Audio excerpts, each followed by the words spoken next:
ಇವತ್ತು ರಾತ್ರಿ ಇಲ್ಲಿ ಅಮೆರಿಕಾದಲ್ಲಿ Donald Trump versus Kamala Harris presidential race ಸುಮಾರು 2 ಗಂಟೆಗಳ ಕಾಲ ನಡೆದಂಥ ಡಿಬೇಟ್ ಎಂಡ್ ಆಗಿದೆ. ಇದು ಹೇಗಿತ್ತು ಅನ್ನೋ ಬಗ್ಗೆ ವಿಶ್ಲೇಷಣೆ ಮಾಡೋಣ ಬನ್ನಿ. ನಾನು ನಿಮ್ಮ ಪ್ರೀತಿಯ ಬೆಂಕಿ ಬಸಣ್ಣ, ನ್ಯೂಯಾರ್ಕ್ನಿಂದ. ಇವತ್ತಿನ ಪ್ರೆಸಿಡೆನ್ಷಿಯಲ್ ಡಿಬೇಟ್ ತುಂಬ ಇಂಪಾರ್ಟೆಂಟ್ ಆಗಿತ್ತು.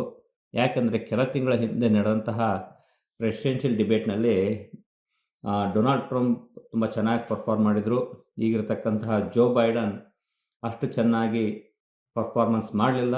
ಹಾಗಾಗಿ ಅವನ್ನ ಡೆಮಾಕ್ರೆಟಿಕ್ ಕ್ಯಾಂಡಿಡೇಟ್ ಆಗಿ ಬದಲಾಯಿಸಿಬಿಟ್ರು. ಅವಾಗೆಲ್ಲ ಟ್ರಂಪ್ ಹೇಳ್ತಾ ಇದ್ದಿದ್ದು ಜೋ ಬೈಡನ್ಗೆ 81 ವರ್ಷ ಆಗಿದೆ, ತುಂಬ ವೃದ್ಧ, ಈಸ್ ಅಸಮರ್ಥ ಅಂತ. ಈಗ ಕಮಲಾ ಹ್ಯಾರಿಸ್ ಅದೇ ಪಾಯಿಂಟನ್ನು ಟ್ರಂಪ್ ಮೇಲೆ ಹೇಳ್ತಾ ಇದ್ದಾರೆ. ಟ್ರಂಪ್ ಹೊಡೆದಂಥ ಗುಂಡು ಈಗ ಅವನಿಗೆ ವಾಪಸ್ ಬಂದು ಹೊಡಿತಾ ಇದೆ. ಅವನು ಬಿಟ್ಟ ಬಾಣ ಅವನಿಗೆ ವಾಪಸ್ ಬರ್ತಾ ಇದೆ. ಯಾಕೆಂದರೆ ಈಗ ಕಮಲಾ ಹ್ಯಾರಿಸ್ಗೆ ಬೇರೆ 59 ವರ್ಷ, ಟ್ರಂಪಿಗೆ 78 ವರ್ಷ. ಒಂದು ವೇಳೆ ಟ್ರಂಪ್ ಗೆದ್ದರೆ ಅಮೇರಿಕಾದ ಇತಿಹಾಸದಲ್ಲೇ ಅತ್ಯಂತ ಹಿರಿಯನಾದಂಥ ವ್ಯಕ್ತಿ ಆಗ್ತಾನೆ president. He will become the oldest president in the history of America if Trump wins. But ಇವತ್ತಿನಲ್ಲಿ ನಡೆದಂತಹ ಡಿಬೇಟಲ್ಲಿ ಯಾರು ಗೆದ್ದರು ಅಂತ ಕೇಳಿದರೆ answer is mostly Kamala Harris. ಈ ಕೆಲ ತಿಂಗಳ ಹಿಂದೆ ನಡೆದಂತಹ ಡಿಬೇಟಲ್ಲಿ ಟ್ರಂಪ್ ಗೆದ್ದಿದ್ದ, ಬಟ್ ಇವತ್ತು ನಡೆದಂತಹ ಡಿಬೇಟಲ್ಲಿ ಡೆಫಿನೆಟ್ಲಿ ಕಮಲಾ ಹ್ಯಾರಿಸ್ ತುಂಬ ಚೆನ್ನಾಗಿ ಮಾತಾಡಿದ್ಲು. ಅವಳು ವಿಷನ್ ಬಗ್ಗೆ ಮಾತಾಡಿದ್ಲು. ನೆಕ್ಸ್ಟ್ ಇಯರ್ ಅವಳು ಪ್ರೆಸಿಡೆಂಟ್ ಆದರೆ 4 ವರ್ಷ ಏನು ಮಾಡ್ತೀನಿ ಅಂತ. ಜೊತೆಗೆ ನಮ್ಮ ಕರ್ನಾಟಕದಲ್ಲಿ ಕಾಂಗ್ರೆಸ್ ಸರ್ಕಾರ ಕೊಟ್ಟ ಹಾಗೆ ಅನೇಕ ಉಚಿತ ಭಾಗ್ಯಗಳನ್ನು ಅನೌನ್ಸ್ ಮಾಡಿದ್ಲು. ಎಕ್ಸಾಂಪಲ್ ಅಂದರೆ ಸ್ಮಾಲ್ ಬಿಸ್ನೆಸ್ಗೆ $50,000 ಟ್ಯಾಕ್ಸ್ ಕಟ್ ಕೊಡ್ತೀನಿ, ಫಸ್ಟ್ ಟೈಮ್ ಮಕ್ಕಳು ಮಾಡ್ಕೊಳ್ಳೋರಿಗೆ ದುಡ್ಡು ಕೊಡ್ತೀನಿ, ಮತ್ತು ಫಸ್ಟ್ ಟೈಮ್ ಮನೆ ತೊಗೊಳ್ಳೋರಿಗೆ ದುಡ್ಡು ಕೊಡ್ತೀನಿ, ಟ್ಯಾಕ್ಸ್ ಬೆನಿಫಿಟ್ ಕೊಡ್ತೀನಿ ಅಂತ ಈ ರೀತಿ ಕೆಲವು ಉಚಿತ ಭಾಗ್ಯಗಳನ್ನ ಅನೌನ್ಸ್ ಮಾಡಿದ್ಲು.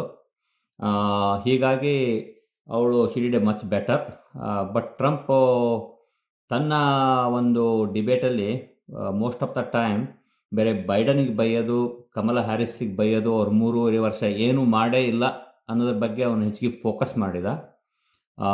ಅದ್ರ ಬದಲು ಟ್ರಂಪು ತನ್ನ ವಿಷನ್ ಏನು, MAGA ಮಗ ಅಂದರೆ ಮೇಕ್ ಅಮೇರಿಕಾ ಗ್ರೇಟ್ ಅಗೇನ್, ಆ ಕ್ಯಾಂಪೇನ್ ಬಗ್ಗೆ ತನ್ನ ಪ್ಲ್ಯಾನ್ಸ್ ಬಗ್ಗೆ ಡೀಟೇಲಾಗಿ ಮಾತಾಡಿದರೆ ಚೆನ್ನಾಗಿತ್ತು ಅನಿಸುತ್ತೆ. ಯಾಕೆಂದರೆ ಟ್ರಂಪ್ ಸಪೋರ್ಟರ್ಸು ಹೇಗಿದ್ದರೂ ಟ್ರಂಪಿಗೆ ವೋಟ್ ಮಾಡೇ ಮಾಡ್ತಾರೆ. ಮೋಸ್ಟ್ ಇಂಪಾರ್ಟೆಂಟ್ಲಿ ಅಮೇರಿಕಾದ 50 ರಾಜ್ಯಗಳಿದ್ದರೂ ಸಹಿತ ಒಂದು 7-8 ರಾಜ್ಯಗಳು ಸ್ವಿಂಗ್ ಸ್ಟೇಟ್ಸ್ ಅಂತಾರೆ, ಅವೇ ನಿರ್ಧಾರ ಮಾಡೋದು. ಈಗ ಕ್ಯಾಲಿಫೋರ್ನಿಯಾ ಇರ್ಬೋದು, ನ್ಯೂಯಾರ್ಕ್ ಇರ್ಬೋದು, ಅವೆಲ್ಲ ಡೆಮಾಕ್ರೆಟಿಕ್ ಪಾರ್ಟಿ ಬೆಲ್ಟ್ಸು, ಬ್ಲೂ, ಯಾವಾಗಲಲ್ಲಿ ಅದೇ ಪಾರ್ಟಿಗಳು ಬರೋದು. ಆದರೆ ಸೆಂಟ್ರಲ್ ಅಮೇರಿಕಾದೆಲ್ಲ ರೆಡ್ ಬೆಲ್ಟ್, ರಿಪಬ್ಲಿಕನ್ಸೇ ಬರ್ತಾರೆ. ಆದರೆ ಕೆಲವು ಒಂದು 7-8 ಸ್ಟೇಟ್ ಇದಾವಲ್ಲ, ಅಲ್ಲಿ ನ್ಯೂಟ್ರಲ್ ವೋಟರ್ಸ್ನ ಇವತ್ತು ಟ್ರಂಪ್ ಅಟ್ರ್ಯಾಕ್ಟ್ ಮಾಡೋದ್ರಲ್ಲಿ ಫೇಲ್ ಆದ ಅಂತ ಹೇಳ್ಬೋದು. ಅವ್ನು ಮಾತಾಡಿದ್ದೆಲ್ಲ ಅವನ ಬೇಸ್ ಸಪೋರ್ಟರ್ಸ್ಗೆಲ್ಲ ಅನುಕೂಲ ಆಗೋ ಥರ ಇತ್ತು.